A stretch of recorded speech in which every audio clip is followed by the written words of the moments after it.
शिवाय शांताय कारणत्रय हेतवे निवेदयामि चात्मानं त्वंगति परमेश्वर।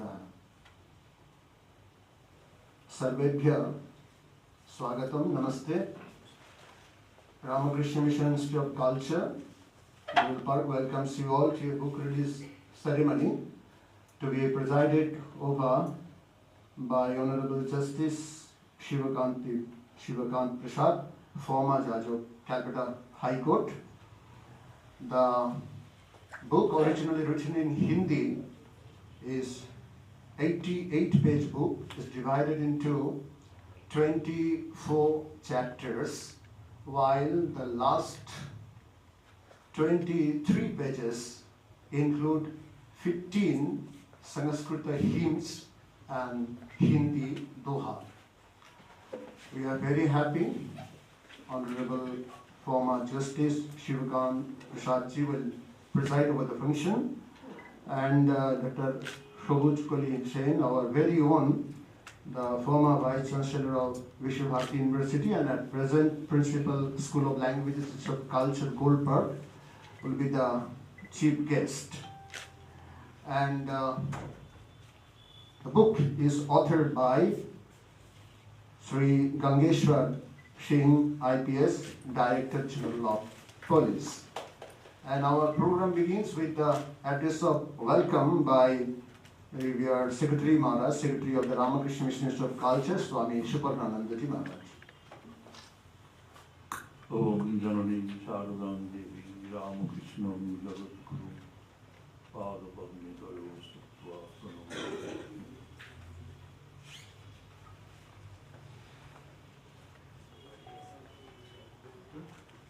I am especially happy that Giji Sahib has become a devotee, and even more than that, he is a devotee of Shiva, and he loves Shiva so much. The other day he visited Tarakeshwar Mahadev at Tarakeshwar. We heard that he has been visiting it almost monthly. That is great. That is a great thing for him. This book has got this title, Shiva and Shiva. Shiva and Shiva. I do not know what he had in his mind by giving this name, but I find that it means Shiva and Shiva and Shiva and Shiva and Shiva. That means Shiva alone has captured his mind. It is Shiva alone and nobody else. There he is also a great man, I must say. He is a worshipper of Lord Shiva. Who is this Shiva?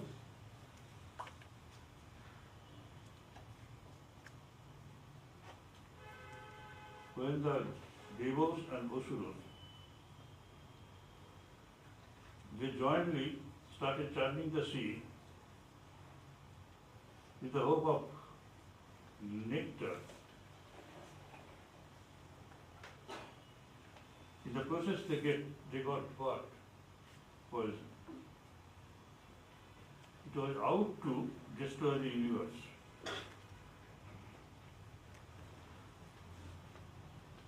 Everybody was busy with the things that came up out of the churning of the sea. Beautiful things they appropriated, I should say. But for the question of tackling this poison, which was out to destroy the universe itself, nobody came forward to save the universe. from this deadly poison, except Lord Shiva. Lord Shiva took the poison and swallowed. That's why his name is Nilakanta. And Swami Vivekananda, he is being regarded by us as avatar of Shiva. Shiva avatar. Shiva was his favorite god. Why? Because of the spirit of sacrifice for others. Mind that.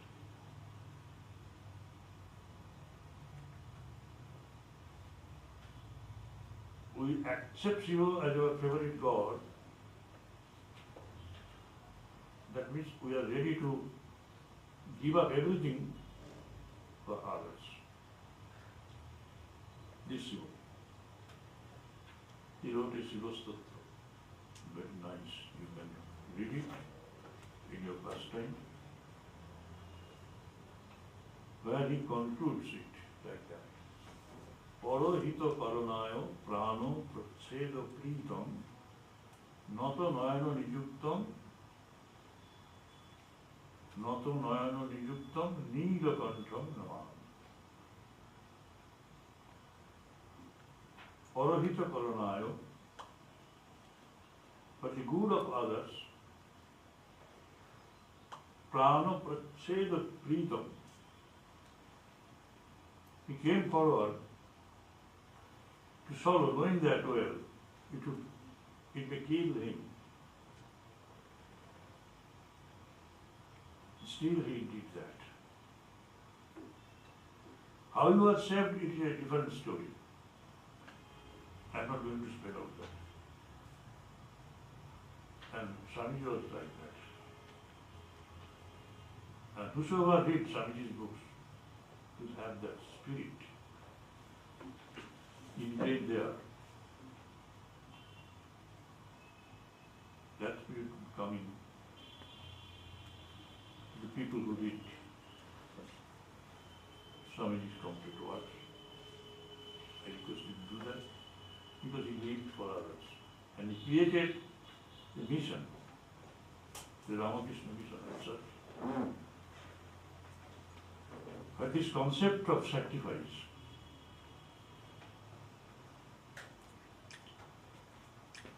even if that may mean death, has to be picked up by each and every one in the monastery, by the monastery members.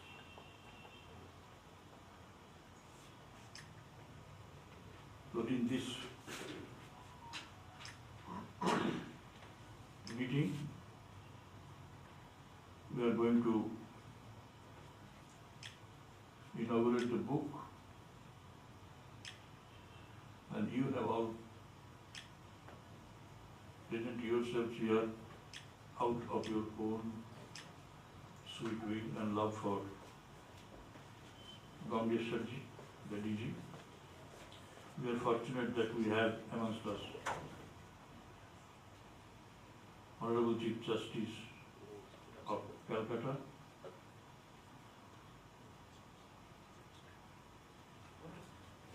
former Chief Justice, Sridhar Prasadji.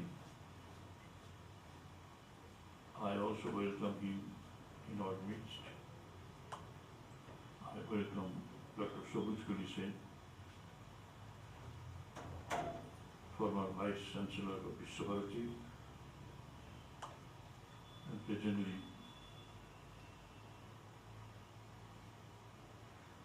Principal School of Languages of our institute.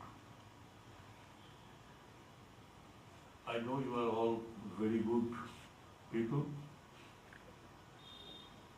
very much known to Gangeshwarji.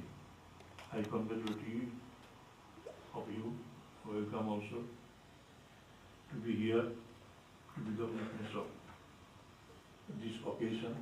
I won't say it is a very great occasion, but even then, though it is just a book to be inaugurated here, still by your august presence to the dead people in Calcutta, it has assumed a different outlook. I can easily call it a great meeting or great occasion. I have no words to praise Gangeshwarji. His mind is full of Indian ideas. Sometimes people engaged in government services like him do not give vent to their ideas regarding spirituality, do not make their spiritual life public. Still, he has given us an idea about himself and the family he manages. The other day we had a very intimate talk. The man is very much humble, devoted to God and devoted to duties as well. With these few words, I request Sri Shakti Prasad Mishra, the anchor, to carry on. It's great to hear Swami Shubhananandaji Maharaj's reflections on Shiva and also what he feels about the author. That's great to hear. And while referring to Swami Vivekananda, he just said something that compels me to remember what Rishi Aravinda said about Swami Vivekananda. He just paid tribute to Swami Vivekananda, saying that Swami Vivekananda is a radiance from the eyes of Shiva. Our grateful thanks and pranams to Swami Shubhananandaji Maharaj for giving a brief introduction, I would say, to the author's great job that he has done. And it's really wonderful that just when Shivaratri is round the corner, then the book Shiva and Shiva is being released today. That's great. May I now request the great author, Sri Gangeshwar Singhji, IPS Director General of Police, to reflect on his book.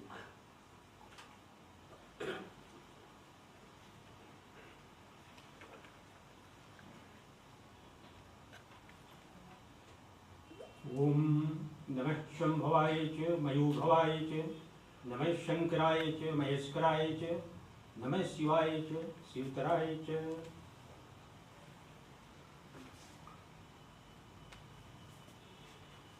पावनावतार Thakur ji, वात्सल्य मूर्ति माँ शारदा और तपोनिष्ठ ऊर्जावान युग पुरुष स्वामी विवेकानंद जी पल पल अनुभूत चेतना को श्रद्धा सुमन अर्पित करते हुए कार्यक्रम और नियत समय की मर्यादा में मैं अपनी बात रखने की विनम्र कोशिश करता हूँ. I feel humbled with your kind words from you. I never expected such immense response, overwhelming response from RK Mission when I was writing the book, and it is indeed the coincidence that Shivratri is day after tomorrow, and tomorrow I am going to retire from the service after putting in 35 years of my service. And this being the Punya Tithi of my mother, she died 5 years back. These are three coincidences, and it is all the wish of Lord Shiva. Anyway, मैं हिंदी में अपनी बात को रख रहा हूँ, बीच बीच में बांग्ला भी बोलूँगा, कारण कि शिव भाव के देवता हैं और भाव में बह करके ही मैंने ये किताब लिखी है, तो मेरे भाव में कहीं अटकाव न हो, इस वजह से मैं हिंदी और बांग्ला का सहारा ले रहा हूँ और मैं ऐसी हिंदी बोलूँगा जो सबके समझ में आए, बोधगम्य हिंदी जिसको कहते हैं. मैं अपनी बात की शुरुआत करता हूँ. परम पूज्य Swami Suparnananda ji, secretary R K. Mission, culture institute Golpark, मान्यवर अध्यक्ष महोदय न्यायमूर्ति शिवकांत प्रसाद, निवर्तमान कलकत्ता हाई कोर्ट, माननीय श्रद्धेया डॉक्टर सुबुज कली सेन, फॉर्मर वाइस चांसलर विश्व भारती, आज की मुख्य अतिथि मान्यवर मंच संचालक श्री शक्ति प्रसाद मिश्रा जी, स्वामी शिवाचंद जी महाराज, स्वामी विश्वजीत बोलूं या आदि पुरुषानंद जी महाराज, और यहाँ यहाँ जो इस कार्यक्रम में उपस्थित नहीं हो सके फिर भी यहाँ हैं, और आर.के. मिशन ऑर्डर से जुड़े हुए तमाम मॉन्क सबको मैं प्रणाम करता हूँ।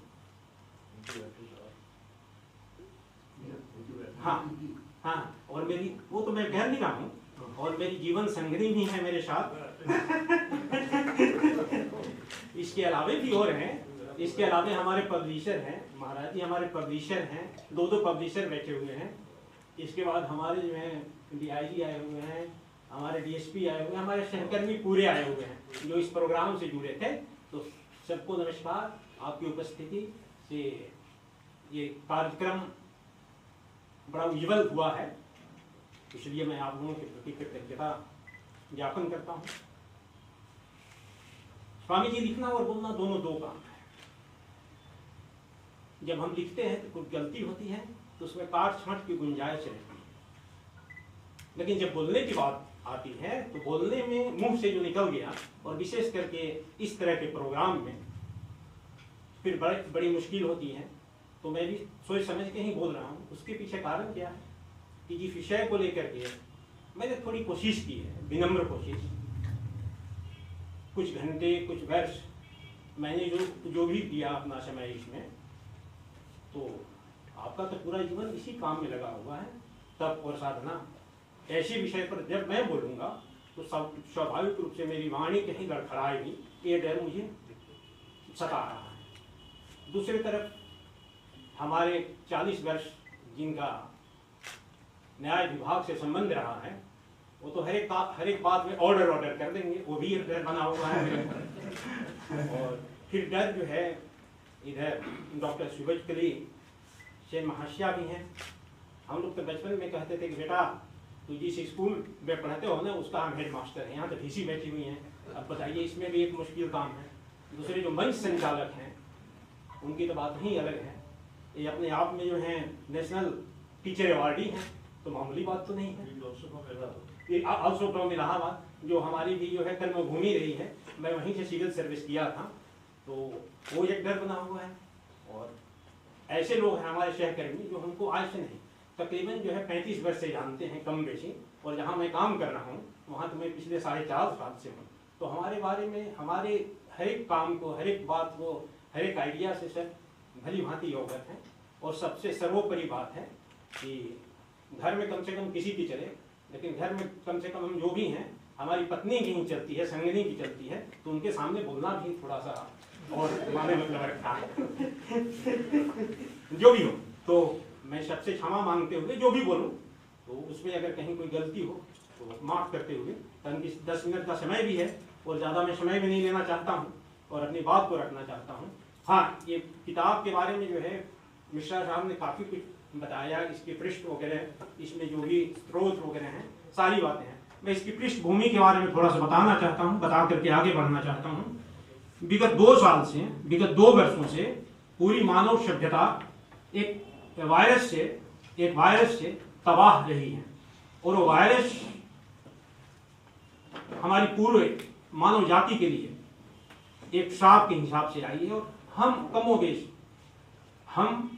हमारी सभ्यता, हमारी तकनीक विकास, स्वास्थ्य सेवा, सब कुछ लड़खड़ा गई। एक वायरस जानता था, सुनता था कि जीवन क्षणभंगुर है, लेकिन यह वायरस पल पल हमको याद दिलाता रहा कि सच में जो है जीवन क्षणभंगुर है। एक इसी विषय से जुड़ा हुआ दूसरा पहलू है, उस पर मैं बोलना चाह रहा हूँ कि एक ऐसा वायरस जिसको न हम देख पाते हैं, न समझ पाते हैं, वो अगर हमको तबाह कर दिया और हम दावा करते हैं कि हम जो है हाथी, समुद्र, आकाश, मतलब सब जगह हमारी जो है चलती है, लेकिन एक अदृश्य वायरस जब हमें तबाह कर दिया तो मैं अपने तरह से विषय को सोचना शुरू किया। शिव पर तो वैसे मैं तब से लिखने की कोशिश कर रहा था, लेकिन मेरी कलम से जो भी निकलती थी मुझे खुद ही पसंद नहीं आती, उसको लिखता मैं फाड़ता रहा। ये उपज जो है कोरोना के समय की है, और कोरोना में चाहे जो कुछ भी हुआ है, लेकिन हमें सोचने के लिए बाध्य किया है कि हम मनुष्य चाहे जितनी भी उन्नति क्यों न कर लें, लेकिन एक परम सत्ता है, एक शक्ति है जिसके आगे हम नतमस्तक हो सकते हैं। नतमस्तक हमें रखना ही पड़ता है कई कारणों से, और ऐसी शक्ति जो है अदृश्य है। कोरोना कुछ उसी तरह की अदृश्य शक्ति है। तुलसीदास की भाषा में अगर कहें, भगवान की परिभाषा जो उन्होंने रामायण में कही है, मानस में, वो कहते हैं ना कि बिनु पग चले सुने बिनु काना, कर बिनु कर्म करे विधि नाना। मतलब बिना पग के वो चलता है, बिना कान का सुनता है और बिना हाथ का कर्म करता है। मैं समझता हूं कि करुणा के माध्यम से भगवान भी ऐसा तो कुछ नहीं करा रहा था। एक दूसरी चीज इससे जो जुड़ी हुई है वो ये है कि राक्षस या असुर जिसको हम कहते हैं, असुर और सूर में जो फर्क मैं समझा, ये असुर जो होते हैं वो अपने तरीके से बड़ा होने में शानी रखते हैं। यानी जिसको भी आप देखें असुर को, तो 10 भुजा वाला हो जाएगा, 20 भुजा वाला, 10 शीश वाला, रावण जैसे हो गया। उसी तरह से अपना आकार बढ़ाते रहते हैं। लेकिन इधर जब देवी देवता की बात आती है तो सूक्ष्म होने में विश्वास रखते हैं, जितना सूक्ष्म हो सके उसमें उनकी महानता मानी जाती है। एक तरफ अहंकार है, दूसरे तरफ अहंकार का हनन है, अहंकार कम है। देव और असुर में ये फर्क जो है करुणा के माध्यम से मेरे दिमाग में कई बार जो है मेरे दिमाग को कुरेदते रहा।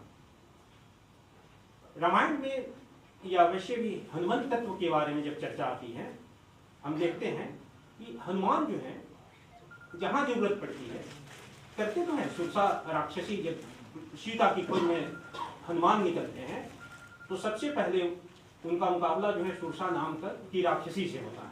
वो मुकाबला देवताओं द्वारा भेजी गई राक्षसी थी, इसमें बल प्रताप है या नहीं, जाकर के इसकी परीक्षा लें। तो कहा जाता है कि सुरसा जो है बढ़ने लगी और ये भी बढ़ने की कोशिश करते रहे, लेकिन जब देखी कि बड़ा होने में जो है कामयाबी हासिल करना बड़ी मुश्किल है, इसलिए छोटा हो जाओ। कहते हैं सुरसा के बारे में कहा जा रहा है कि सत योजन ते ही आनन कीना। अपना मतलब कि सर जो है 7 योजन कर लिया उसने। सत योजन ते ही आनन कीना, अति लघु रूप पवन सुत दीना। इसके बाद पवन सुत जो है बहुत छोटा था। ये देव तत्व की बात है जो मैं समझा। मैं समझता हूँ कि वायरस के माध्यम से जो है शायद भगवान भी एक संदेश हमको देना चाह रहे थे। वैसे भगवान के लिए बहुत बड़ी चीज नहीं है कि सभ्यता में कितना विनाश हुआ, और शिव का तो नाम ही है विनाश करते हैं, संहार करते हैं। तो संहार ऐसे तत्व का होता है जो फालतू हो गया, और जब तक संहार नहीं होगा, विनाश नहीं होगा, नई सृष्टि का जन्म नहीं हो सकता है। तो शिव का ये प्रेम जो है मानव जाति के लिए या पूरी संस्कृति, पूरी सभ्यता के लिए अपने आप में एक बहुत बड़ी चीज है, और इतना इसमें दिगंत है जिस पर जितनी भी चर्चा की जाए मैं समझता हूँ कि कम है।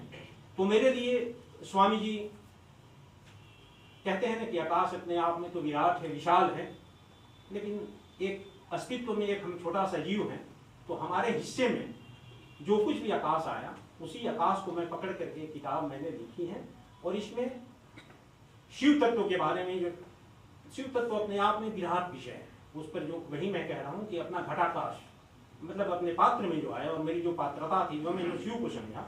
इस शिव को समझने की केवल कोशिश है, जिसमें चूंकि करुणा काल में किताब लिखी गई है, तो शुरुआत मैंने वैसे तारकेश्वर से किया है, लेकिन इसमें जो है श्मशान मेरा जो है मूल विषय रहा था।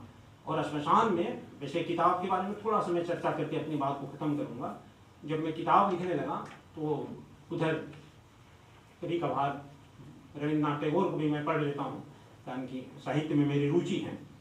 तो सोनार परी बोल करके जो उनकी कविता है, उसमें एक जगह वैसे ही मैं पढ़ते रुका। पहले पढ़ता था, जब ये किताब मैं लिख रहा था तो उस समय जो मैं पढ़ रहा था उसमें कुछ माने मतलब कुछ अर्थ, और उसका अर्थ कुछ और निकल रहा था। तो उस समय मतलब सोनार तरी का एक स्टेंजा जो है बड़ा हमको आकर्षित किया, अपनी ओर खींचा, जिसमें मैं शिव तत्व का दर्शन किया। उसमें है ना कि गान गे तरी बे के आशे पारे, देखे जनो मोने हो चिन्ही वहारे, भारा पाले चोले जाए कोनो दिके नाई चाय, देव गुल निरूपाय भांगे दुधारे, देखे जनो मोने हो चिन्ही वहारे। हमारी अवस्था भी उसी तरह की थी स्वामी जी। मैं भारापाल बनने की कोशिश तो कर रहा हूँ या करता रहा हूँ, लेकिन हमारा भी संसार है, धर्म पत्नी है, बाल बच्चे हैं, तो हम ढेउ की तरह दो तरफ तो हम भी टूट जाते हैं, अलग बात है। लेकिन याद कम से कम रहता है कि भारापाल ही हमको बनना है। एक कवि गुरु की ये उक्ति जो है हमको बहुत अच्छी लगी। इसमें आगे मैं बढ़ता हूँ। श्मशान के बारे में मैं जस्ट थोड़ा थोड़ा टच करके मैं अपनी बात को समाप्त करूंगा। श्मशान के बारे में जो है कहा जाता है कि श्मशान अपनी अंतिम स्थली है, शरण स्थली कह सकते हैं। जब हमारी आपकी शक्ति, हम लोग मरण धर्मा है, हम लोग जब भी मरते हैं तो श्मशान में ही अंतिम क्रिया हमारी होती है। तो वहाँ जो है शास्त्र में अपना सनातन धर्म है, जहाँ से भी मैंने खोजने की कोशिश की तो वहाँ किसी देवी देवता के होने की कोई बात ही नहीं आती है। या मर गया तो इसका मतलब कि आपका काम तमाम हो गया। तो मैं देखा कि शिव एकमात्र देवता है जो बेचारे जाकर के सबको तारक मंत्र दे रहे हैं मणिकर्णिका में, केवल शिव है। करुणा से जुड़ा हुआ शिव का एक प्रसंग भी मुझको बहुत भाया। तो मैंने इस पर जो है शुरुआत मैंने यहाँ किया कि शिव ओवर टाइम करते हैं। इतने लोग मर रहे हैं, करुणा में मरा, लेकिन कम से कम शिव या शिव के जो भी दूत हों सब तो कम से कम जाकर के तारक मंत्र दे रहे हैं। और श्मशान की संख्या भी बहुत बढ़ी। और क्योंकि मैं पुलिस में हूँ और 2 साल करुणा के समय में पुलिसिंग किया हूँ जबरदस्त तरीके से, तो वही एक पक्ष था। मैं पीड़ा को जो है, आदमी की पीड़ा को बड़ी नज़दीक से देखा भी हूँ, समझा भी हूँ और उसके समाधान की दिशा में भी काम किया। तीनों तरह का मामला रहा है। वो एक रहा। फिर शिव के बारे में है कि कैलाश निवासी हैं, फिर मणिकर्णिका में कैसे आते हैं, सर्वव्यापी हैं, सिंपल सी बात है, उस पर मैंने बात की है। सम विषम है। मजे की बात है कि शिव जो है मतलब विषम है, विषम मतलब अनइवन है, और अपने परिवार वाले जितने हैं भक्त हैं उनको सम करते हैं, इवन करते हैं। थोड़ी सी बात मैं करना चाहता हूँ उसमें। अब शिव जो है त्रिनेत्र है, 3 नेत्र है उनका।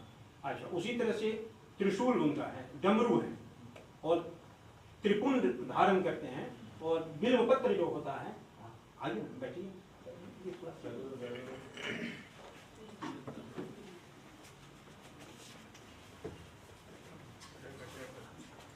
जी। तो शिव जो है अनइवन है, अपने को जो है अनइवन रखते हैं। मतलब 3 की संख्या इनको बड़ी पसंद है। त्रिपुंड धारण करते हैं, त्रिशूल में 3 फलक है उनका, त्रिपत्र बिल्वपत्र है, इस तरह से करके त्रिनेत्र है, 3 आंख है उनका। लेकिन अपने जो भक्त हैं, अपने उनके खुद के, और पंचानन भी है, 5 माथा है उनका, लेकिन 6 नहीं आता है। बेटा उनका सदानंद है, 6 माथा है बेटे का। अच्छा, उनका भक्त जो है दशानंद है, 10 माथा है उसका। पुत्र 2 हैं उनके। तो अपने अनिवन रह करके जो है परिवार या भक्त को जो है एक संख्या में बांध करके वो रखना चाहते हैं कि तुम अकेले नहीं रह पाओगे, हम रह सकते हैं लेकिन तुम नहीं रह पाओगे। हमारा जोड़फुट जिसको कहते हैं अनइवन, मतलब बिना जोड़ा का, और 2, 4, 6 ये जोड़ा वाला होता है स्वामी जी, मैं जो समझा हूँ उस तरह से उनकी एक विशेषता खासियत है, और किसी देवता में मैंने नहीं देखा, वो उनकी एक खासियत है। फिर द्वंद स्वरूप है, शिव का स्वरूप जो है बड़ा द्वंद है, बहुत भरमाता है। एक तरफ जो है सन्यासी भी हैं, जोगी भी हैं, दूसरे तरफ गृहस्थ भी हैं, फैमिली जीवन भी है उनका, फैमिली लाइफ भी है, सारा कुछ है। एक तरफ वो दक्षिणपंथी भी हैं, दक्षिणामूर्ति कहलाते हैं, दूसरे तरफ वामपंथी भी हैं, अघोर हैं, श्मशान में रहते हैं। इस तरह से उनका बड़ा द्वंदात्मक रूप है। कहने का मतलब ये जो है एक ध्रुव से दूसरे ध्रुव में वो विचरण करते रहते हैं, कंट्राडिक्शन में वो विचरण करते रहते हैं। मजे की बात है।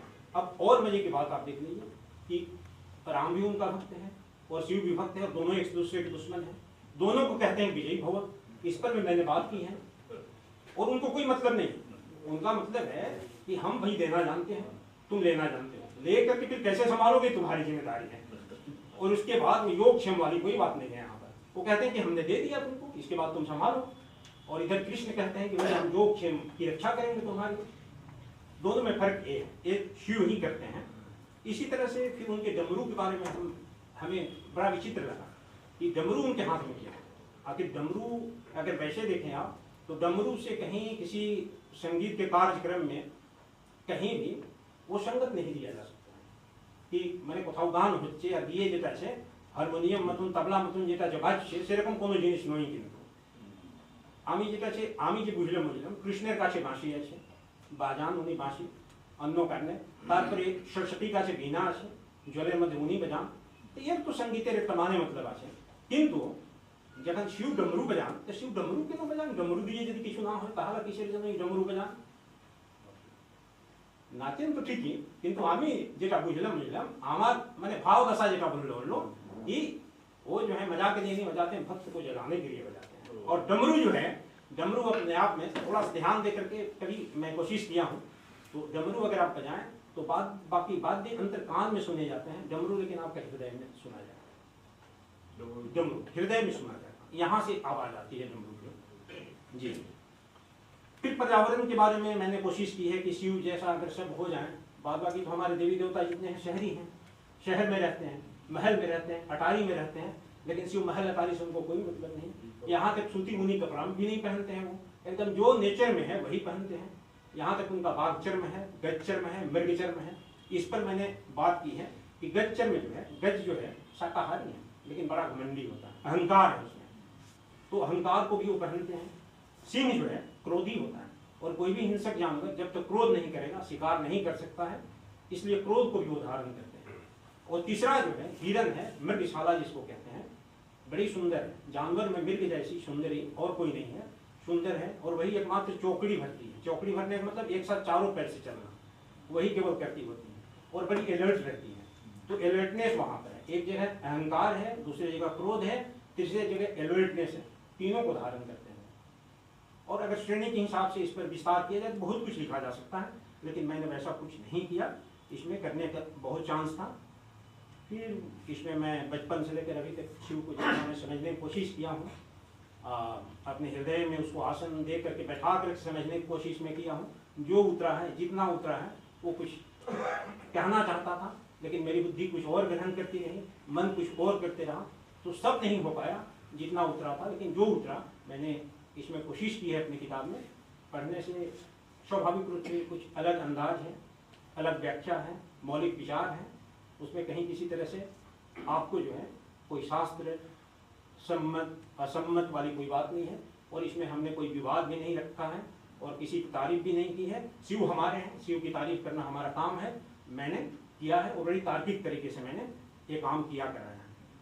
तो ये रहा। इसके बाद अंत में वैसे गुरुदेव रविंद्रनाथ टैगोर जो है शिव के बारे में क्या कहते हैं तो आज मैं देख रहा था वैसे ही अगर परमिशन हो समय इजाजत दे वैसे मैं काफ़ी समय ले चुका हूँ तो अगर 5 मिनट हमको समय दें तो अपनी बात मैं रखना चाहता हूँ कविता के माध्यम से। हमारे भी डॉक्टर सूरज कली सेन भी हैं शायद अच्छा लगे। बहुत बचपन में मैं इसको जब बंगाल में आया था तो चूँकि शौक था संचिता हमको कहीं से मिली थी किसी ने गिफ्ट किया था तो मैं उस समय से पढ़ता रहा था बीच में कहीं इधर उधर हो गया था। जब यहाँ आने की बात चली तो मैं कोशिश किया कि चलें देखें गुरुदेव क्या कहते हैं शंकर के बारे में शिव के बारे में गुरुदेव क्या कहते हैं। तो सुप्रभात कविता है मैडम सुनिएगा। सुप्रभात सुप्रभात रुद्रो रुद्रो तुम्हारा दारुण दिक्पति ऐसे छोड़ द्वार भेदिया बॉके बजे से विद्युत बाण स्वप्ने जाल छेदिया भाविते छिलम उठी की ना उठी अंधो तामस गेचे की ना छुटी रुद्रो नयन मेली की ना मेली तंद्रा जोड़िया माजिया यमन सुमाय ईशान तोमार ईशान उठे से बाजिया बाजे रे गोरजी बाजे रे दग्धो मेघे रोंधे रोंधे दीप्त गगन माझे रे चमकी जागिया पूर्व भुवन रक्त बदन लाजे रे भैरव तुम्हें की वैसे ऐसे छो। अब शंकर को भैरव कह रहे भैरव तुम्हें की वैसे ऐसे छो ललाटे खुशी छे नागिनी रुद्रो बिना एक ही बाजी रो सुप्रभात नागिनी मुग्धो कोकिल वही डाले कवि हैं उनको तो चाहिए उस तरह की बात। शिव से प्रश्न कर रहे हैं कि मुग्ध कोकिल कोई डाके डाले कोई फूटे फूल बने अड़ाले बहुकाल परे हठात जेनो जे अमनीषा गेलो फाटिया तो बार खड़क आधार महिषे दुखाना करिलो काटिया व्यथाय धुने भई छे ઝોરો ઝોરો કરી રક્તો આલોકે ગોગને ગોગને જોઈ છે કેહોબા જાગ્યા ઉઠી છે કાંપિયા કેહોબા स्वप्ने जोड़ी છે। तुम्हार शशांक किंकर दल, देखिए शिव के बारे में है, तुम्हार शशांक किंकर दल दीर्घ निशाय बुखारी, करुणा में ही सब बुखारी लोगों को भोजन मिला है तुम्हार शशांक किंकर दल दीर्घ निशाय बुखारी शुष्क अधर लोहिया लोहिया उठी छे फुकारी फुकारी अतिथि तारा जे आमादेर घरे करी छे दीप्त प्रांगणे पोरे खोलो खोलो द्वार भोगो गृहस्थो थेको ना लुकाए जहा जहा आछे आनो बही आनो सब दिते हवे चुकाए घूमो ना आर के हो रे हृदय पिंडो छिन्न करिया भांडो भरिया दे हो रे ओरे दिनो प्राण ई मोहेर लागी रखे शीश मिच्छे शनि हो रे। इसके बाद वाली पंक्ति जो है मैं जब से नौकरी में आया हूँ तो इसको मैं याद रखा था, यहीं से मैं पकड़ा था। उदय पथे सुनी कारवानी, उदय पथे सुनी कारवानी। इसमें पूरी कविता में शिव केवल इतना ही बोले, शिव से बुलाए हैं गुरुदेव, केवल इतनी ही बात है उनकी। उदय पथे सुनी कारवानी भय नहीं ओरे भय नहीं निशेषे प्राण जे कोरी बेरान थोय नहीं तार खय नहीं। हे रुद्रो तो संगीत आमी केमन गाहिबो कही गाओ श्यामी मरण नृत्यो छंदो मिलाए हृदय डमरू बजाबो भीषण दुखे डाली खोरे रोए तुम्हार अर्भो सजाबो। ऐसे छो प्रभात ऐसे छे प्रभात ऐसे छे प्रभात ऐसे छे तिमिरांतक शिवशंकर। मैंने हमारे जीवन में जो है जो अंधकार है कोई हटा सकता है तो शिव केवल नाम ही है उसका तिमिरांत, तिमिर को अंत करने वाला तिमिरांतक शिवशंकर की अटहास ऐसे छो जे जागिलो तार चित्तो आजी के भीम आनंदे वैसे छे। जीवन सौंपिया जीवनेश्वर पेते हवे तो वो कोई छे तो मार डंका हवे जे बजाते सकल शंका करी जो वही मैं कर रहा हूँ। आलोई होय छे भालोई होय छे झोंझार बोए प्रलय जटा पुरे से छोड़ाए भालोई होय छे प्रभात ऐसे छे मेघेर सिंह वाहने मिलन यज्ञ अग्नि जलावे वज्र शिखार दाहने तिमिर रात्रि पोहाय महासंपत तुम्हारी लभिगो सब संपत खोआए मृत्यु लबो अमृत करिया तुम्हार चरणे छुआए। तो आज के पूरे प्रोग्राम के लिए मैं आज के विषय में स्वामी जी के प्रति कृतज्ञ हूँ और मैं समझता हूँ कि स्वामी जी आपने एक हमारे जैसे बालक को जो इस क्षेत्र का बालक ही है, उम्र हो सकती है पद प्रतिष्ठा है अलग बात है, लेकिन मैं इस क्षेत्र जिस विषय को लेकर के आया हूँ उसमें मैं बालक ही हूँ। आपने अपने कंधे पर चढ़ा करके मुझको इतना ऊंचा उठा दिया। आप हैं हमारे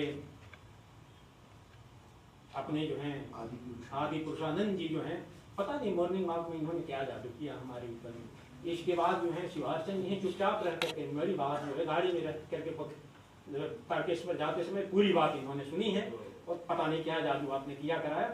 इसके बाद तो मैं मतलब अब दीवाना हो गया हूँ और क्या सीधी सी बात है। और वहाँ प्रोग्राम तो था केवल तारकेश्वर तक जाने का, लेकिन पहुँच गए कमारपुर जयराम बाटी, सब उनकी इच्छा है, सब उनकी इच्छा है।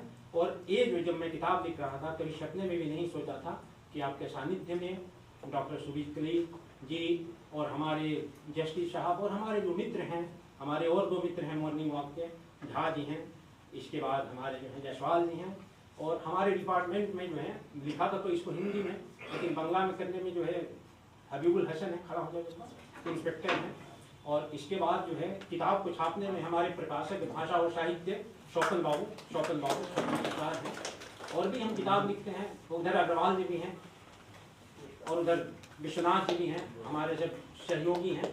और इसके अलावा जो है हमारे जितने भी हैं मतलब सहकर्मी वगैरह सबका कुछ न कुछ रहता है। हमारा टाइप करने वाला है राजू खड़ा होगा, वो जो है रोज कहता है कि सर आज कुछ लिखे हैं कि नहीं लिखे हैं, कि परेशान करके रख देता है। तो इस तरह से भी है। और हमारे जितने भी लोग हैं मैं इसको शेयर करता हूँ, कुछ लिखता हूँ, सबको थोड़ा मन बहलाव भी होता है। तो अपनी जगह पर काम काज तो नहीं, काम से अलग भी बहुत कुछ होता रहता है। तो ये सब देख करके सबके प्रति मेरी कृतज्ञता है। और मेरी कृतज्ञता नहीं तो आप कहेंगे कि एक वहाँ भी हैं, इनके प्रति इस वजह से कृतज्ञता है कि जब मेरा मूड होता है मैं लिखने लगता हूँ घर से ऑफिस से आकर, घर में आकर के ऑफिस से थका माता, तब भी जो है इनको बोलने के लिए बहुत कुछ होता है, लेकिन अपनी भावना पर पूरी तरह से लगाम लगा करके बेचारी जो है रह जाती है। इसके लिए मैं इसके प्रति कृतज्ञ हूँ और मेरे मूड को बहुत अच्छी तरह समझती है। जब रात में लिखने का मूड होता है, किसी और घर में जा करके सोती हैं, जब दिखता रहता हूँ तो बोलती नहीं है। ये अपने आप में बहुत बड़ा त्याग इनका है, इनके प्रति भी कृतज्ञ हूँ। और मेरा बेटा भी आया हुआ है, बेटा खड़ा हो जाओ। तो ये लिखने में जो है ये भी शिव के भक्त हैं। ये बचपन से आपके आरके मिशन में जो है मॉन्क होना चाह रहे थे, लेकिन संभव जो है नहीं हो पाए कुछ कारण से। लेकिन इनका भी जुड़ाव है। मैं किताब तब लिखना शुरू किया, ये कहे कि पापा हमको महाकालेश्वर जाने की इच्छा हुई, कि जाओ बेटा। इसके बाद मैं लिखना शुरू किया, उसको करना का ही समय था। तो सबका जो है बहुत सपोर्ट हमको मिला। मैं सबके प्रति कृतज्ञ हूँ, आरके मिशन के प्रति तो विशेष कृतज्ञ हूँ। और अब तो कल के बाद मैं आज़ाद पंछी हूँ, जब भी बुलाइएगा मैं सबकी सेवा में, मिशन की सेवा में तो हूँ ही, आप सबकी सेवा में रहूँगा। कारण कि इतना अच्छा प्लेटफॉर्म मैं बनाऊँगा कैसे इस जीवन में। ये प्लेटफॉर्म है जहाँ से मैं भी कुछ कंट्रीब्यूट कर सकता हूँ। आप सबके प्रति कृतज्ञता ज्ञापन करते हुए मैं अपनी वाणी को विश्राम देता हूँ। बहुत समय दिया, बहुत वक्त किया, आप लोगों ने सुना, सबको प्रणाम। To say the least, we have just discovered a wonderful personality with such a rich heart and with royal elegance. In his brief speech, he just told us about the genesis of this brilliant book, especially when the corona-induced lockdown and its encircling gloom we bear, it has reflected on the frailty of life and death, and ultimately came up with a brilliant book. And right now, the book will be released by none other than the Secretary of the Ramakrishna Institute of Culture.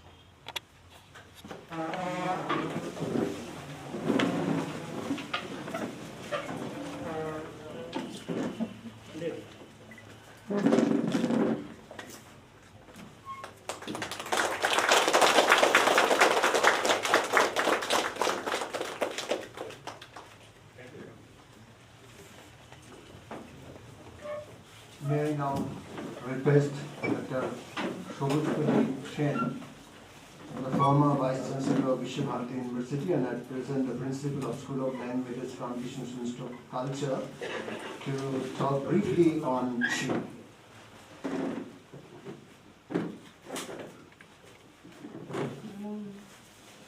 स्थापकाय च धर्मस्य सर्वधर्मस्वरूपिणे अवतारवरिष्ठाय श्रीरामकृष्णाय ते नमः। नमः शिवाय शान्ताय कारणत्रयहेतवे निवेदयामि चात्मानं वंगति परमेश्वर। परम पूजनीय श्रीमद स्वामी सुपर्णानंद जी महाराज, আজকের এই অনুষ্ঠানের সভাপতি জাস্টিস শিবকান্ত প্রসাদ জি,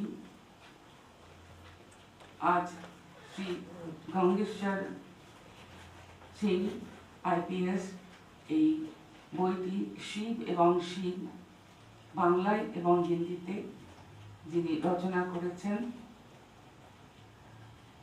রামকৃষ্ণ মঠ ও মিশনের বরিষ্ঠ সন্ন্যাসীবৃন্দ এবং আজকের সুধী মণ্ডলী সকলকে আমার প্রণাম নমস্কার জানাই। আমি নিজেকে অত্যন্ত সৌভাগ্যবান মনে করছি। আমি বাংলায় বলছি, সাহস পেলাম, ভেবেছিলাম ইংরাজি বাংলা মিশিয়ে বলবো, কিন্তু শ্রী সিং তার অসাধারণ বক্তৃতায় হিন্দিতে এবং বাংলায় আমাদের মুগ্ধ করে রেখেছিলেন এতক্ষণ। আমি তাই ইংরাজিতে না বলে আমার বাংলাতেই চলে যাচ্ছি। আমি নিজেকে অত্যন্ত সৌভাগ্যবান মনে করছি। আমাকে স্বামী আদি প্রসানন্দজি মহারাজ পরশুদিনই বলেছেন আজ কিছু বলতে এই বইয়ের উন্মোচন অনুষ্ঠানে, এবং এটি কাল বাদে পরশুদিনই মহাশিবরাত্রি।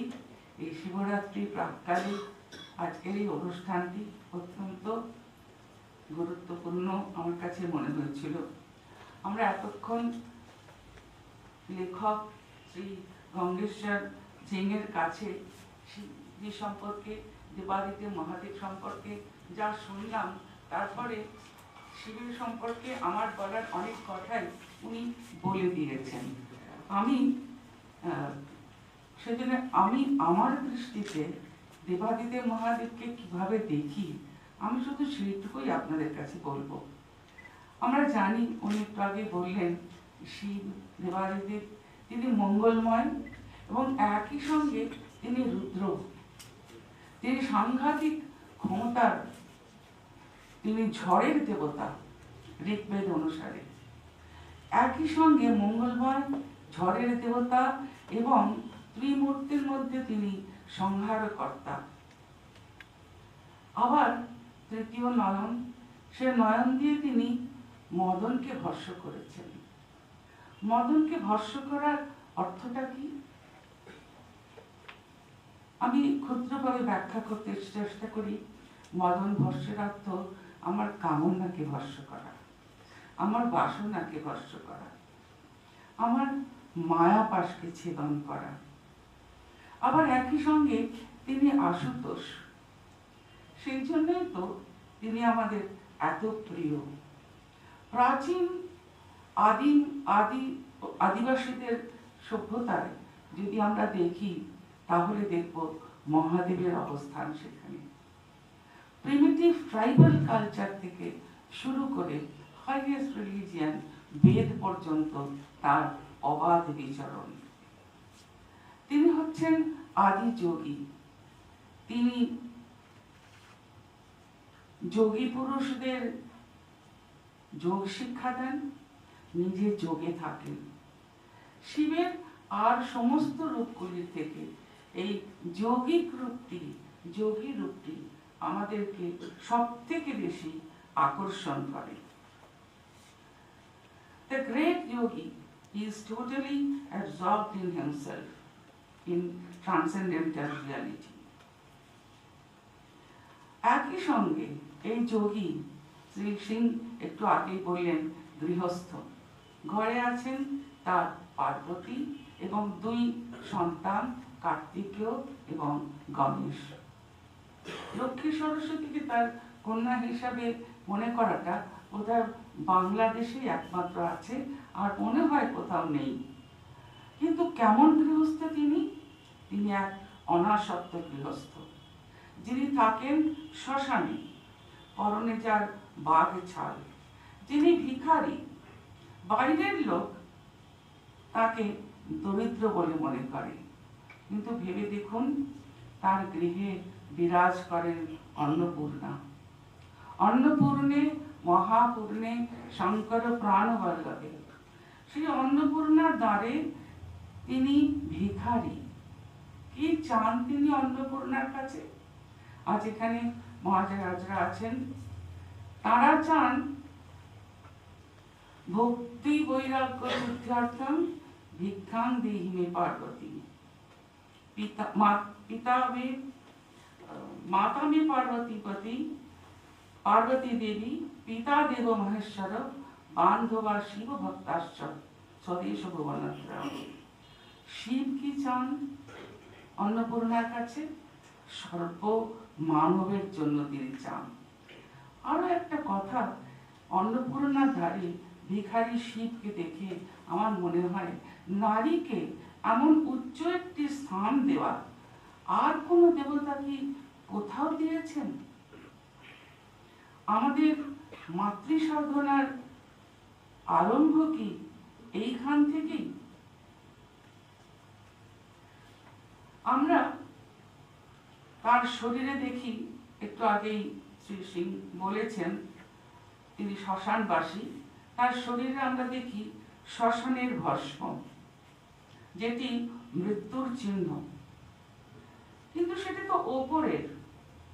ওই শ্মশান ভস্মের অন্তরালে আমরা দেখি প্রচ্ছন্ন হয়ে আছে রজতগিরি নিভ চারুচন্দ্রাবতংশ এক অপরূপ রূপ, অতি সুন্দর, অতি কোমল। আমি গর্বিত যে আমি এমন এক ধর্মে জন্মেছি, যে ধর্মে যেখানে একটু আগে উনিও বললেন দেবী বীণা বাজান, গান করেন, ঈশ্বর বাঁশি বাজান, দেবাদিদেব মহাদেব আনন্দের নৃত্য করেন। তিনি নটরাজ, তার নৃত্য থেকেই তাণ্ডব নৃত্যের নাম। তিনি নৃত্য করেন ভূতগণকে সঙ্গে নিয়ে। এই ভূতগণ কারা? পঞ্চভূত, ক্ষিতিয়ব, তেজ, মরুত, বোম এ দিয়ে প্রস্তুত কোটি কোটি জগৎ ব্রহ্মাণ্ড এই মহাদেব মধ্যমণি করে মধ্যস্থলে রেখে নৃত্য করছে। আর সেই নৃত্যের বসে আমরা ফিরে যাই রবীন্দ্রনাথে, নৃত্যের বসে সুন্দর হলো বিদ্রোহী পরমাণু, পদযুগ ক্ষীরে জ্যোতিমন তীরে বাজিল চন্দ্রভানু।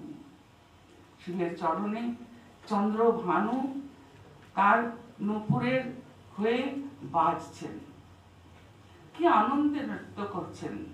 ওগো সন্ন্যাসী, ওগো সুন্দর, ওগো শঙ্কর, হে ভয়ঙ্কর, জীবন মরণ নাচের ডমরু, বাজাও চলদ মন্দ্র, হে নটরাজ। এক হাতে তার ডমরু, অন্য হাতে বিষাণ। ডমরুর কি তাৎপর্য আমরা শ্রীসিংহর বক্তব্যের মধ্য দিয়ে সেটা জানলাম, নতুন করে জানলাম। তিনি নটরাজ, তিনি নৃত্য গুরু, তিনি বামদেব। তার প্রাণের মধ্যে আছে আনন্দ আর অমৃতের অনন্ত প্রস্রবণ। তাই একমাত্র তিনি এই সমগ্র ব্রহ্মাণ্ডের হলাহলকে পান করতে পারেন। একমাত্র তিনি সমগ্র বিষ পান করে নীলকণ্ঠ হতে পারেন। কিন্তু তবু আনন্দ, তবু তার নৃত্য। তার জটাজলের মধ্যে আমরা প্রচ্ছন্ন অমৃত নিঃসন্দিনী পুণ্য সলিলা ভাগীরথীর আনন্দ কল্লোল শুনতে পাই। তার নিজের ডমরধ্বনিতে, তার নিজের অস্ফুট হর্ষগানে বিভোর হয়ে তিনি অবিশ্রাম নৃত্য করে চলেছেন। তিনি থাকেন শ্মশানে, মরণের রঙ্গভূমি শ্মশানে তার বাস। মৃত্যু স্বরূপা কালী সর্বদা তার বক্ষের ওপর বিচরণ করেন। তবু মহাদেবের আনন্দের বিরাম নেই। তিনি যে মৃত্যুঞ্জয়। আমরা কি মৃত্যুকে চিনি? আমরা তাকে করালো বদনা লোল রসনা মূর্তিতে দেখছি, আর সেই মৃত্যুরূপা কালী তার প্রিয়তমা। তিনি তাকে বক্ষে ধারণ করে আনন্দে বিহ্বল হয়ে আছেন। ভক্তেরা জানেন যিনি কালী তিনি দুর্গা। এই করালো মূর্তি আবার বরভয়দায়িনী দুর্গাও হন। সেই পদতলে সব রূপে তিনি যোগে আছেন। আমি শেষ করব একটি রবীন্দ্রনাথে ফিরে গিয়ে তার একটি গানের কয়েকটি পংক্তি উল্লেখ করে। এক অপূর্ব গান। যখন রবীন্দ্রনাথ এই সঙ্গীতটি রচনা করছেন তখন তার বয়স 25। তখন তিনি আদি ব্রহ্ম সমাজের সম্পাদক। আমরা রবীন্দ্রনাথের লেখার মধ্যে সারা জীবনে দেখি শিবের অনুষঙ্গ বারবার আসে। দেবাদিদেব তার কাছে এই মূর্তিতে প্রতিভাত হয়েছিলেন। যোগী হে কে তুমি হৃদি আসনে, বিভূতি ভূষিত শুভ্র দেহ নাচিছ দিক বসনে।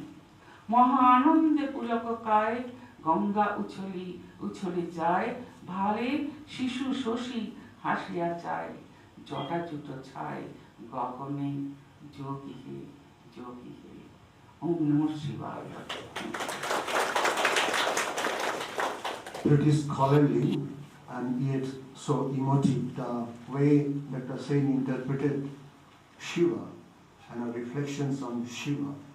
It makes anybody, be he a sannyasi or a householder, fall in love with Shiva. Thank you. Now may I request President's speech, and as has already been announced, today's President is Honorable Justice Shivakant Prasad Ji, former Judge of Kerala High Court.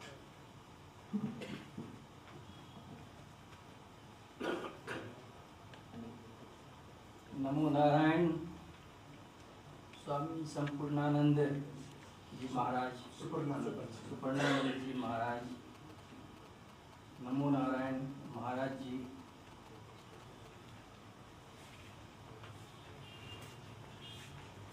Shri शिवाय नमस्तुभ्यम, श्री शिवाय नमस्तुभ्यम, श्री शिवाय नमस्तुभ्यम, श्री शिवाय नमस्तुभ्यम, श्री शिवाय नमस्तुभ्यम। ओम नमः शिवाय, ओम नमः शिवाय, ओम नमः शिवाय। बम बम भोले, बम बम भोले, बम बम भोले। এটা মন্ত্র, দুই শব্দে মানে ওয়ার্ডের মন্ত্র বম বম, ব বম। এটা শিবের মন্ত্র না, এই মন্ত্র জন্ম হলো ব্রহ্মা বিষ্ণু মহেশ তিনটে সংক্ষিপ্ত রূপে এই মন্ত্র সে বম বম বম ভোলে। আপনাকে শিবকে মন্দিরে যেতে হবে না, শুধু মন্দিরের দিকে আপনি যদি যান আর যদি একবার বলেন বাম বাম ভোলে, দেখবেন তিনি আপনার কাছে কিরম ভাবে প্রস্তুত থাকবেন। একমাত্র শিব যে আমার এই পৃথিবী লোকে, মৃত্যু লোকে উনি বাস করেন, ওনার নিবাস এই পৃথিবীতে হয়। বিষ্ণু ভগবানের যেটা নিবাস হচ্ছে সেটা হচ্ছে বৈকুণ্ঠ। ব্রহ্মাজি ব্রহ্মলোকে থাকেন, ব্রাহ্মণীর সঙ্গে থাকেন। বিষ্ণু মহারাজ, বিষ্ণু ভগবান উনি লক্ষ্মী মাতার সঙ্গে থাকেন, কিন্তু আমার শিব, শিব আর শিব উনি শ্মশান ঘাটে একাই থাকেন।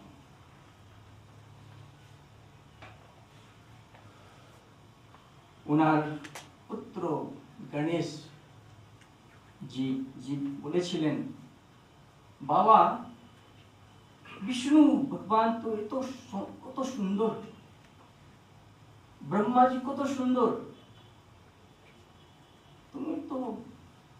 তুমি সুন্দর নেই। উনি নিজের রূপটা যখন দেখিয়েছেন তখন বুঝতে পেরেছেন যে আরে তো অনেক সুন্দর।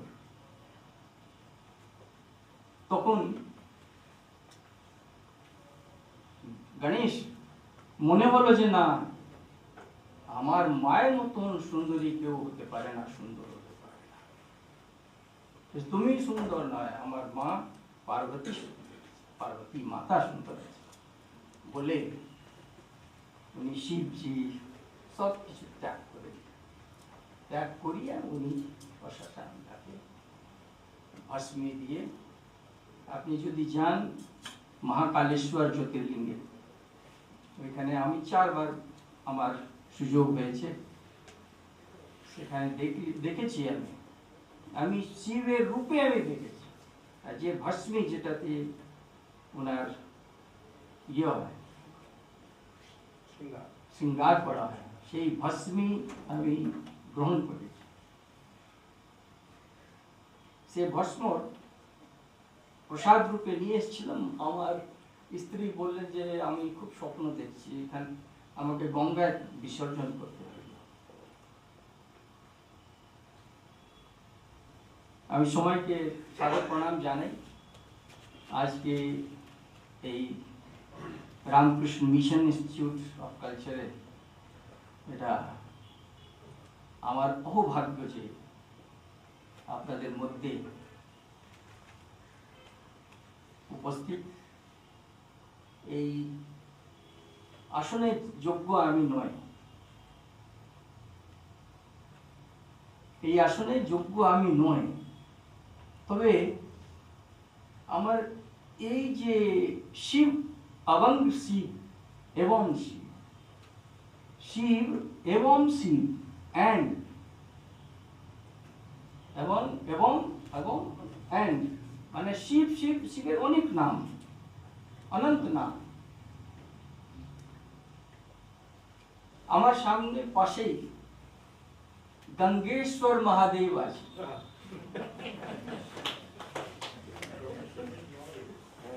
আর পার্বতী রূপেও अर्धांगिनी गंगेश्वर महादेवेর উপস্থিত।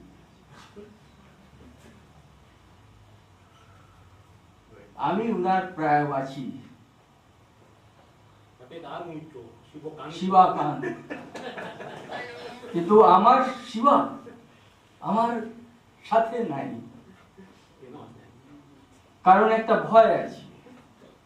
ভয়টা হচ্ছে যে শিবকে সবাই কোনো বাধা নেই, শিব ঠাকুরের মন্দির কোনোদিন বন্ধ থাকে না। যত দেবী দেবতা 33 কোটি দেবী দেবতা সব মন্দির লক করা থাকে, বন্ধ থাকে, শিবের নয়। যে যখন মনে হয় তখন কিন্তু ওনার জল ঢালতে পারেন, উনি নিতে পারেন। তো এটা ভয় আছে, যদি আমার উপরে যদি কেউ জল ঢালতে লাগে আর পাশে যদি বসতো, আমার তো বস্ত্র তো ভিজে যাবে। তো উনি হ্যাঁ ইন্দ্র ঢেলে দিয়েছিল, কিন্তু ইন্দ্রকেও ক্ষমা করেননি তিনি, ব্রহ্মাকে উনি ক্ষমা করেননি, কারণ যে কৃষ্ণের সব গরু বাছাকে উনি বন্দী করেছেন।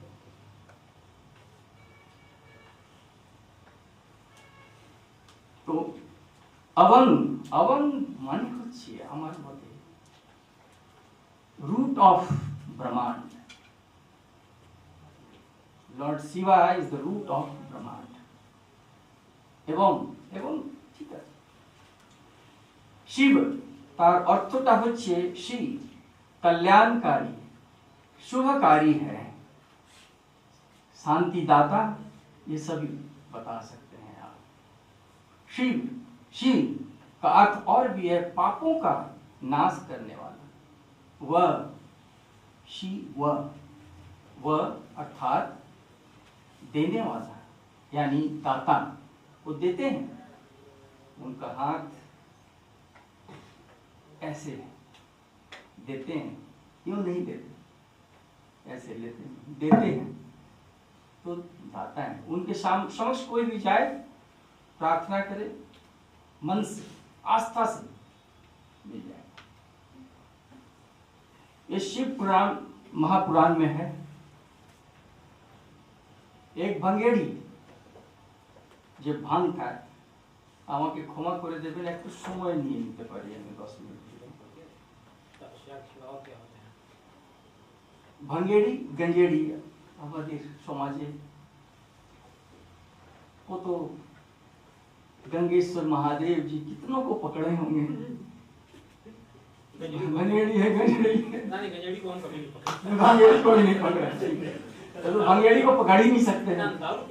हाँ, तो भंगेड़ी जो है वो भांग सब खाए जा रहा है, सब समय भांग नहीं আছে, একদম পুরো নেশায় ভর্তি, কিন্তু সব সময় বাম বাম বাম বাম বাম বাম বাম বাম বাম বাম বাম বাম বাম বাম চলছে ওর।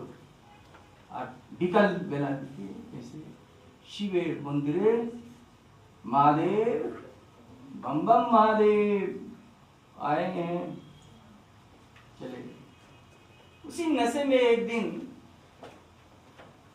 वो भंगेड़ी गलती से गणेश जी का मंदिर में घुस गया। वो तो भांग में समझ में नहीं आ रहा है, महादेव प्रस्तुत है, फिर बाद में देखता है कि ये तो गणेश जी हैं। ओ आप तो गणेश जी हो, बोलना, अपने पिताजी से बोलना हम आए थे। बिल्कुल साक्षात शिव उनको दर्शन दे गए।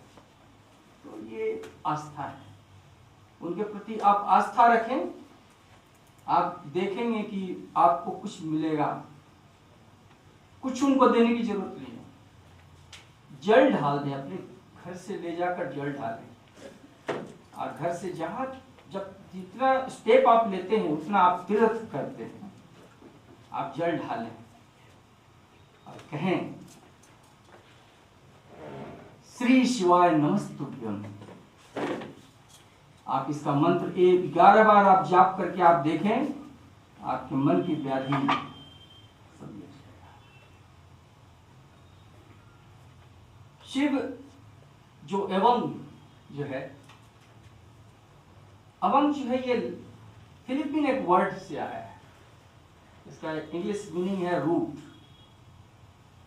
इसीलिए हमने ये समझा कि ये बहुत अच्छा, ये जो नाम जो दिया गया है इसकी पुस्तक का, शिव जी का, ये रियली एक रिलीजियस पुस्तक है। हमें लगा कि ये तो अवंग। बाद में जब हमने व्हाट्सएप में देखा तो उसमें एवं लिखा है, ई। दोनों का मीनिंग हमने लगाया कि ई एवं, एवं माने बो, एवं एटाऊ, एटाऊ ओटाऊ माने एवं एटा। शिव और शिव यानी कि शिव और शिव और शिव और शिव। इनको हम बोले बम भोले बोलते हैं, इनको शिव कहते हैं, कोई शंकर के रूप में भी देखते हैं। महादेव अर्धनारीश्वर हैं, नीलकंठ हैं, भोले बाबा हैं, सभी स्वरूप शिव के हैं। इसीलिए शिव एवं शिवा, ये तीनों वेद इनमें निहित है। तीनों वेदों का सार स्वरूप है। ये वेदात्री हैं। ऋग्वेद, यजुर्वेद, अथर्ववेद, सामवेद सब इनमें निहित है। और ये तीनों लोक यानी कि स्वर्ग लोक, मृत्यु लोक, पाताल लोक, तीनों में ही ये रहते हैं, विचरण भी करते हैं और इनमें ही निहित है। और गुण जो प्रकृति के 3 गुण हैं, रजोगुण, सत्यता, सुख, जो हमारे स्वामी जी, हमारे महाराज जी, जो आप इस रामकृष्ण मिशन के साथ जुड़े हुए हैं, जो स्वामी विवेकानंद जी, ये रूप किसी का नहीं, ये शिव के रूप है। इनका जन्म ही मतलब शिव खुद ही माता के गर्भ में आकर के इनकी उत्पत्ति हुई। ये तो शिव है, साक्षात शिव है। तो ये समूह को ये शक्ति दिया है। इन्होंने शक्ति की पूजा करने को कहा था कि अगर इस कलियुग में किसी की अगर पूजा करनी है तो सिर्फ एक मात्र शक्ति की पूजा करो। वो शक्ति महावीर जी हैं, हनुमान जी हैं, उनकी पूजा है, वो उनकी जरूरत है। हनुमान जी कौन है? त्रेता युग में जब विष्णु भगवान अवतार लेना चाह रहे थे, अवतार लेने को थे राम के रूप में, श्री रामचंद्र जी के रूप में।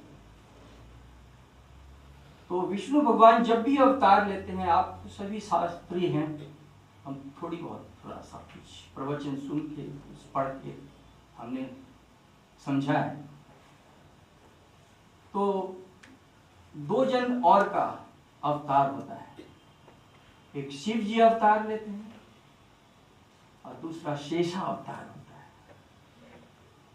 इसीलिए जब रामचंद्र जी अवतार लिए विष्णु भगवान उनके रूप में, तो ये 11वां रुद्र रूप में हनुमान जी स्वयं शंकर भगवान, अंजनी माता जो थी, उनका भी उसी तरह प्रार्थना था प्रभु के प्रति कि आपके जैसा हमें पुत्र चाहिए। और वो खुद विराज करके और अंजना माता को हनुमान जैसे पुत्र, पवन पुत्र मिले। इसलिए हनुमान चालीसा में भी है, शंकर सुवन केसरी नंदन। ये शंकर वो तो अवतार हैं, उनका गुण करते हैं। तो ये आए उनकी सेवा में। विष्णु भगवान की सेवा में। अभी गंगेश्वर जी व्याख्यान कर रहे थे, उनकी किताब में बहुत अच्छा व्याख्या उन्होंने किया है, बहुत खूबसूरत व्याख्या, जैसा कि ये उन्होंने बताया। शिव और शिव तो हमने पढ़ा है, पढ़ सकते, बहुत कम, मतलब थोड़ा सा ब्रीफली हमने पढ़ा था। काफ़ी शब्द चातुर्यता है जो हमें तो नहीं है, मैं नहीं लिख पाता हूँ। एक किताब हमने लिखने की कानून की कोशिश की, वो कानून ऑब्सोलेट हो गया। हमने सोचा कि पब्लिशर को दिया जाएगा, ऑब्सोलेट हो गया, मन बहुत खराब हो गया। तो लिखने की एक प्रवृत्ति नहीं है, वो जजमेंट ही लिख देते हैं। वो भी एक रिसर्च वर्क है, हर तरह के पॉइंट्स पे। जो भी हो, हम आज प्रभु की कृपा में हैं। तो हम कह रहे थे कि ये प्रकृति के जो 3 गुण हैं, सतोगुण, जो हमारे स्वामी जी जो प्रभु के दरबार में लगे हुए हैं, उनकी भक्ति में लगे हुए हैं,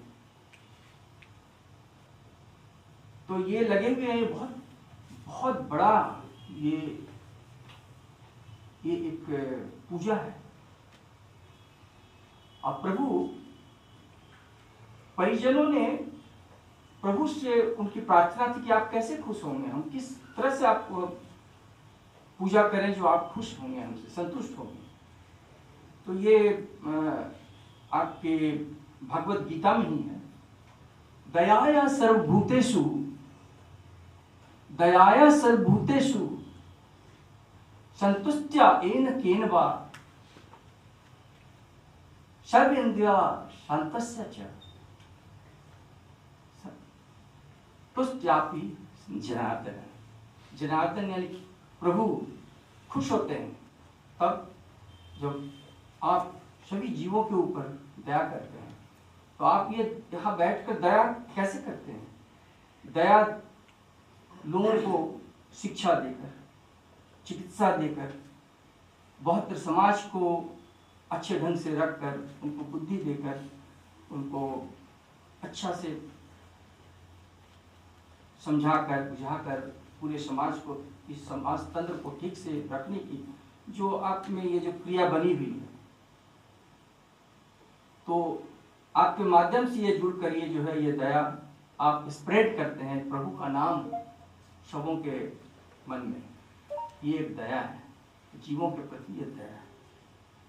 दया सिर्फ दान दहेज से नहीं होता है, ये भी एक दया है। फिर संतुष्ट होते हैं, आप जैसे भी हैं। आप एक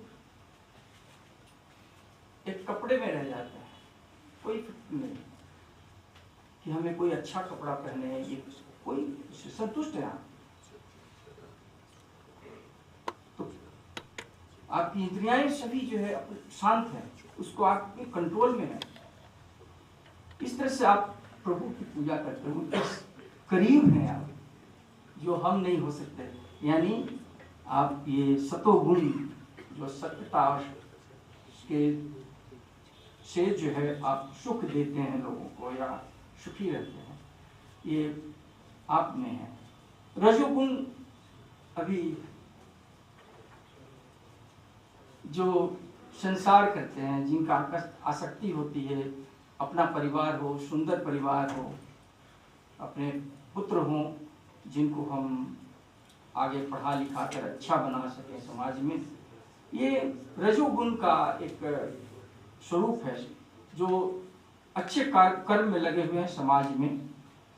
सकाम कर्म कह सकते हैं इसको।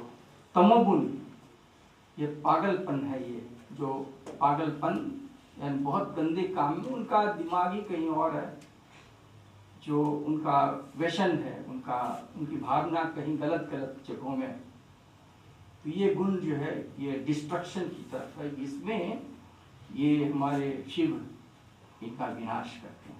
मैडम भी बोल रही थी, इसके ऊपर व्याख्या कर रही थी। ये सतोगुण, रजोगुण, तमोगुण, ये आपको भगवद गीता में सत्वं सुखे संजति सजः कर्मणि भारत ज्ञान मावित्य प्रकृत्य तु तमः प्रमाण दे संजयत युतः।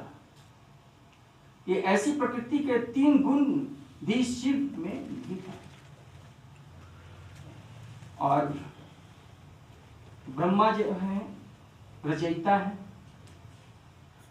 विष्णु जो है पालन करता है, महेश विनाश करता है, और शिव ब्रह्मांड के रचयिता है। और कलि युग में कल्कि महाराज का जब अवतार होगा तो शिव फिर से हनुमान के रूप में ही वो भी अवतरित होंगे और उस वक्त ये पूरे कलि युग को विनाश कर देंगे। और फिर से हनुमान जी ब्रह्मा का रूप लेकर उस शिव ब्रह्मांड की सृष्टि करें। ये ऐसा शास्त्र कहते हैं कि हमारा, आप कह सकते हैं कि वैज्ञानिक हमारा प्रमाण नहीं है। तो कहना यह है कि शिव जो है तमोगुण के नियंत्रण करते हैं और ब्रह्मांड का श्रृंगार करने वाले भी हैं इस सिचुएशन में।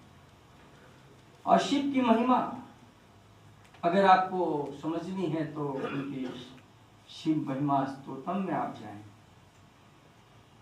महीना महेशा ना परो देवो महिम्नो ना परा स्तुति अघोरा ना परो मंत्रो नास्ति तत्त्वं गुरो परम। अर्थात संपूर्ण देवताओं में शिव जी के बराबर कोई दूसरा देवता नहीं। शिव की स्तुति करने के बाद किसी दूसरे देवता की स्तुति की जरूरत आवश्यकता नहीं। अघोर मंत्र से बड़ा कोई मंत्र नहीं है। शिव जी के समान इस पृथ्वी पर कोई बड़ा तत्व गुरु से बढ़कर नहीं। ये शिव जी हैं, शिव पुराण में है। एक पक्षी जो है बहुत पापी था, पक्षी के रूप में वो रेगिस्तान में पड़ा हुआ था, रेगिस्तान कहिए मरुभूमि। उसका पग जो है जल गया था, पुड़े গেছিল। এবার তো উঠতে পারছে না। তখন বৈকুণ্ঠে स्वर्गवासी होते একটা कबूतर उड़ती जा रही, तो उसको कहा कि देखो हमारी तरफ दबाया करो तुम। तो क्या हुआ तुम्हारा? तुम्हारा तो पंख चला गया, हम करें क्या, कैसे? तो पानी भी नहीं पी सकते, खाने की तो छोड़ ही दो। तो देखो दया करो, कहीं प्रभु को बोलना, जरा कुछ दया करें। तो वो सबसे पहले ब्रह्मा जी के पास गए, बोले कि दया करें, ऐसी बात है।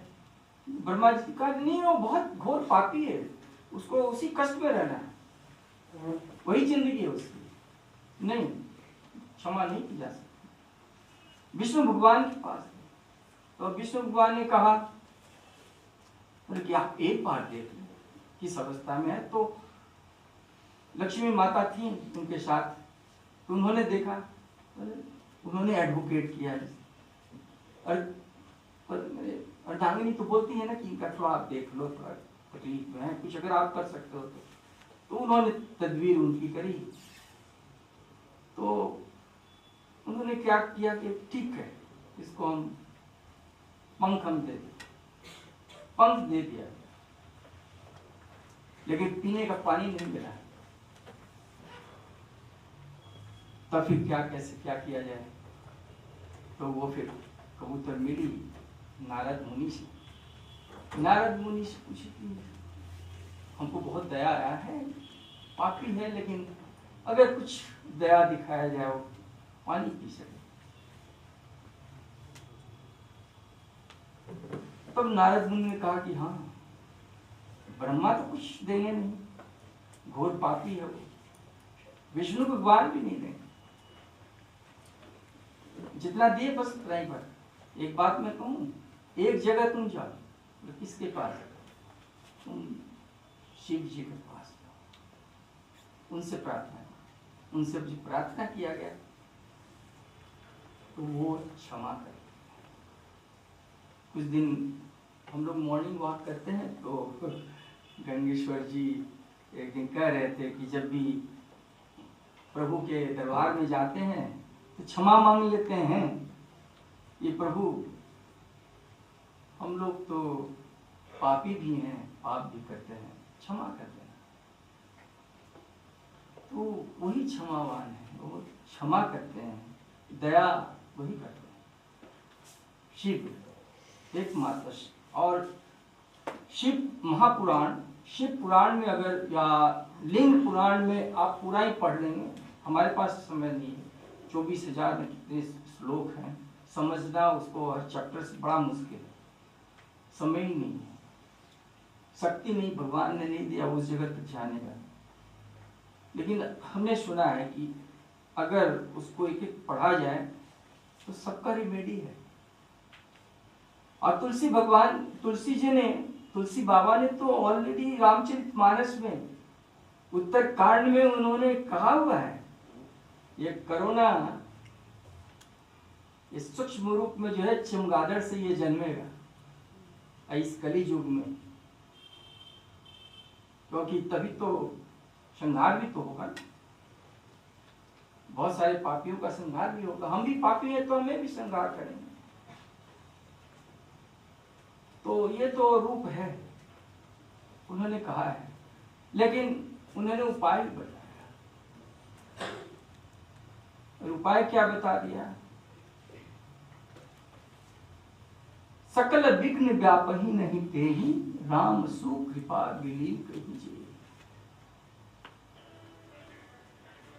हनुमान जी जब वो श्रीलंका गए माता जी के खोज में, सीता माता के खोज में, तो रामचंद्र जी ने अंगूठी अपना मुद्रिका दिया था, उनको देना तो वो पहचान सकेंगी, उनको दिया। तो वहाँ तो पहुँचे तो माता जब देखी तो उनकी आँख से तो आंसू आ गए। तो कहती हैं माता जी कि तुम तो जाओगे, प्रभु को हमारी भी अंगूठी देते जाना। तो कहती हैं वो, ये सुंदर कांड में है, कहती हैं कहु तात अस मोर प्रणामा, कहु तात अस मोर प्रणामा, सब प्रकार प्रभु पूरन कामा, दीन दयाल विरुद्धि संभारी, हरहु नाथ मम संकट भारी। ये उन्होंने प्रार्थना करी कि ये प्रभु तो सबों को क्षमा कर सकते हैं।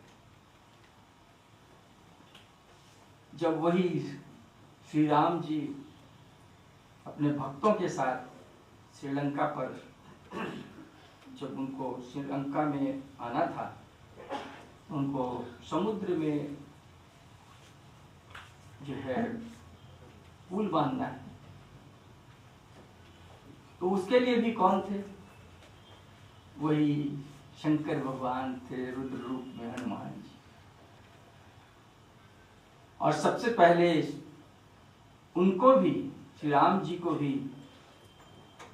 ज्योतिर्लिंग रामेश्वरम में उनकी स्थापना करनी हुई थी, इसीलिए रामेश्वरम नाम है। उन्होंने उनका विनती किया, प्रार्थना किया, पूजा किया, तब वो खुश होकर के उन्होंने कहा क्या चाहिए? उन्होंने कहा कि हमको श्रीलंका को, रावण को जीत हासिल करनी। तो जीत हासिल करने के लिए वहां गए। रावण जब युद्ध चल रहा था, रावण जो है बाण पे बाण छोड़े जा रहा है, तो रावण के नाभि में तो अमृत है, उसको मरना तो नहीं है, मृत्यु तो जीत करके रखा हुआ, ब्रह्मा जी का वरदान है उनको, उन्होंने दिया हुआ है। वही नहीं, उनको तो अमृत भी दिया, उनको एक बाण भी दिया था। अब वो बाण जो था उनकी रानी मंदोदरी के पास वो रखी हुई थी, उसको एकदम सीमेंटिंग करके रख दी थी। ये हमारे पास पैक्ड है, यानी कि हमारा पति किसी को कोई मार ही नहीं सकता। राम जी बाण पे बाण छोड़े जा रहे हैं, कुछ नहीं हुआ। तब ये जो है शंकर भगवान उसी रूप से हनुमान जी सूक्ष्म रूप लिए पहुंच गया वहां, एक पृष्ठ के रूप में।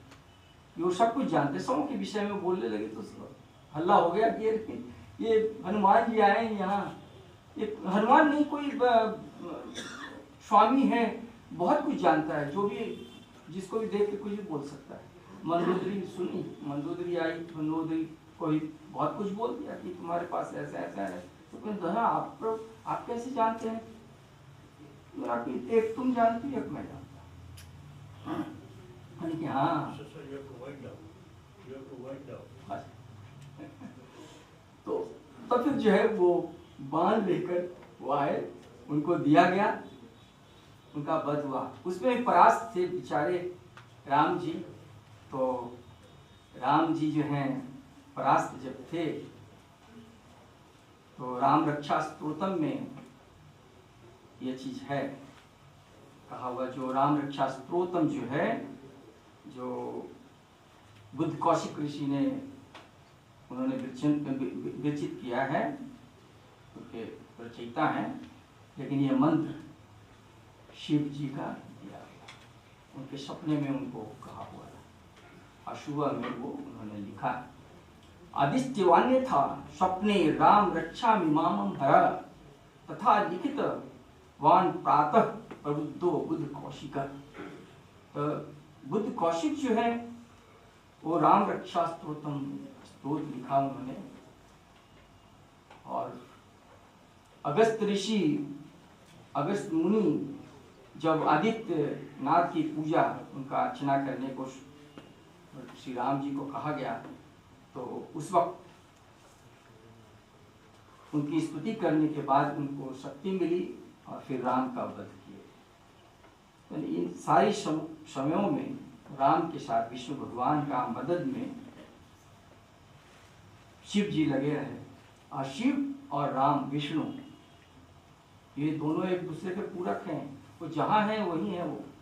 आप किसी भी मंदिर में आप चले जाएं, विष्णु भगवान का मंदिर में आप देखेंगे वहाँ शिव जी का ही मंदिर है। द्वारकाधीश जाएंगे और वहाँ नागेश्वर की मंदिर उनके पास ही में है, मंदिर उनका है, उनकी पूजा भी होती है। शंकर इनकी भी पूजा होती है। तो शंकर जी जो हैं, ये शिव जी जो हैं, ये सर्वपरि माने सुप्रीम लॉर्ड है। इनकी आप पूजा करें, इनका मंत्र जाप करें, इनको याद रखें, सिर्फ इतना ही काफी है। तो हमारे जीवन में ये शिव जो है शक्ति का रूप है। आज हम भी यहाँ पे बैठकर कुछ बोल पा रहे हैं, ये उन्हीं का स्वरूप, उन्हीं की शक्ति से मैं बोल रहा हूँ, नहीं तो नहीं बोल सकता। तो हमने अभी प्रस्तुत किया अवंक कैसे है, इसका क्या नहीं। प्रकृति के 3 रूप, शिव महिमा, राम रक्षा स्तोत्र में भी शिव का जो वर्णन है, हनुमान अवतार कैसे हुए, हनुमान चालीसा में उनका वर्णन है कैसे वो अवतरित हुए, शंकर सुवन केसरी नंदन। सुंदर कांड में भी किस तरह से जो है आप प्रार्थना करते हैं तो आपको ये फल मिलता है, ये आपको वो शक्ति मिलती है, आपको आशीर्वाद मिलता है। और द्वापर युग में भी शिव जी वो अवतार लेकर आए थे और श्री कृष्ण ने अर्जुन को कहा था कि अर्जुन, एक मैं उपदेश देता हूँ वो दूरदर्शिता का। आज से तुम जब युद्ध की, जब पहले की बात थी, जब महाभारत होने के पहले से ही उनको प्रिपरेशन कर दिया था कि आप जो हो कि भविष्य के लिए तैयार हो जाओ और पूजा में लग जाओ। महादेव शिव, दुर्गा और देवराज इंद्र की तपस्या करने के लिए और उनकी तपस्या करो, वो तुम्हें शक्ति देंगे, इसकी जरूरत पड़ेगी।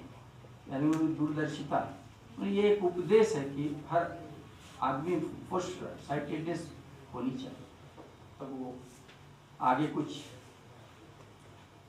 उद्देश्य को हासिल कर सकता है। लेकिन मैं इतना कहकर एक मंत्र जरूर कहना चाहूँगा। स्वामी जी का अनुरोध है थोड़ा वाइंड अप करने के लिए। तो जब शिव अवतार हनुमान जी हैं तो उनका मंत्र जाप भी 12 नाम का होना चाहिए। हनुमान अंजनी सुनुर्वायु पुत्रो महाबलः रामस्फाल्गुन सखः पिंगाक्षो अमित विक्रमः उदधी क्रमणश्चैव शीताशोक विनाशनः लक्ष्मण प्राणदाता च दशग्रीवश्च दर्पः एवं 12 नामानि कपीन्द्रस्य महात्मनः स्वाकाले प्रबोधे च यात्रा काले च यः पठेत् तस्य सद्भयं नास्ति रणे च विजयी भेवत राजद्वारे गह्वरे च भयं नास्ति कदाचन। सबों को सादर प्रणाम। हमें समय दिया, हम आप समझ से माफ़ी मैं चाहूँगा, खासकर स्वामी जी से, क्योंकि उनको तो काफ़ी मॉनिटरिंग करनी होती है, बहुत सारे programme. Rishi Yajnavalkya, the greatest teacher of his time, comes to the palace of King Janaka, who himself was a great Vedic scholar. Then Janaka asked Rishi Yajnavalkya, Kimartham, for what purpose have you come here? Go Kamanaya or Anu Antan Iti, for material prosperity or for spiritual discussions? अर्थ चाहिए या परमार्थ चाहिए? Then the rishi says ubhayameva, ubhayameva, अर्थ भी चाहिए परमार्थ भी चाहिए। भूखे पेट भजन नहीं होता, खाली पेट धर्म है ना, और उदर पूर्ति से सब कुछ प्राप्त नहीं होता। पेट भरलेই সবকিছু হয় না। জীবন জিজ্ঞাসা যদি না থাকে তাহলে আমাদের জীবন দুর্বিষহ হয়ে যায়। তাই we need both abhyudaya and nisrayesha. Generally we in this workaday life we do not come across too many people who have both. Raja outside and Rishi inside. And it's great to have known the President Shivkant Prasad ji and Gangeshwar Singh ji, the great author, who have both, who have imbibed this both, and who afford this Rajarshi culture. Raja outside and Rishi inside. And I think that the saying is not too far behind this. Our grateful thanks to both of them for making this program a great success. And on my right is Swami Suparnanandaji Maharaj, who has very kindly welcomed all of us and has briefly given us the introductory speech. Our respectful pronouns to him.